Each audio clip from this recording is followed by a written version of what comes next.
Hello.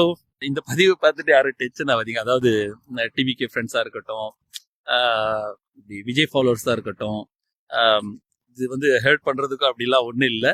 ஏன்னா நம்ம மனசில் பட்ட ஒரு விஷயத்த பேசுகிறோம்.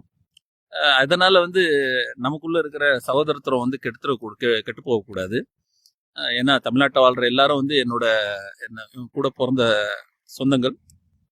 என்னன்னா சின்ன வயசுல வந்து இந்த பேய் ஓட்டுறவங்க, மூடி மஸ்தானு, இந்த ரோட்ல வந்துட்டு வித்தையில இதெல்லாம் நிறைய பார்ப்பேன். அது எனக்கு சிரிப்பா இருக்கும்.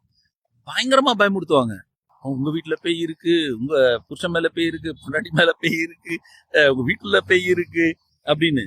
அதை பார்க்கும்போதுல எனக்கு என்ன தோணுன்னா, என்ன நீயே பேய் மாதிரி இருக்க, நீயே வந்து பிச்சைக்கார மாதிரி இருந்துகிட்டு நீ வந்து மத்தவங்களுக்கு வந்து ஹெல்ப் பண்றேன்ற, பேய் ஓட்ட போறேன்றன்னு சொல்லிட்டு சின்ன வயசுலயே யோசிக்க தோணும். ஆனா நாம யோசிக்கிறோன்றதுனால எல்லாரும் அப்படி யோசிப்பாங்கன்னு சொல்ல முடியாதுல்ல. ஆனா நம்புறவங்க தான் அதிகமா இருந்தாங்க.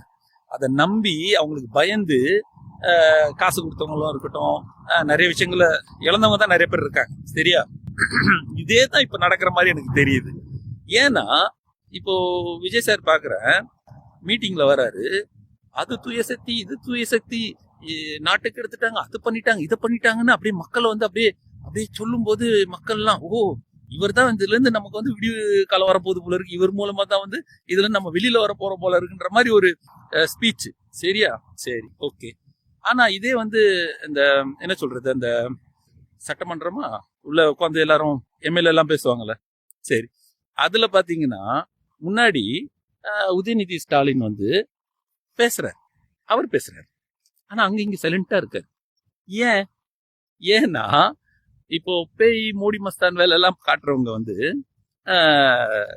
திராவிடம் பேசுறவங்க முன்னாடி வந்து பேச முடியாது.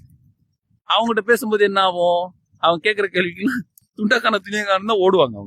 அவங்களாம் யாரை பயமுறுத்த முடியும்னா புரிதல் இல்லாத மக்களை வேணா பயமுறுத்தலாம். சரியா?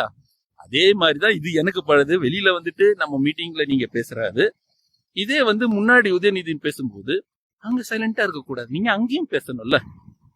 கரெக்டா? ஸோ அதுதான் எனக்கு வந்து அங்கே ஏன் சைலண்ட் ஆயிடுறீங்க கேட்கணும்னு தோணுது.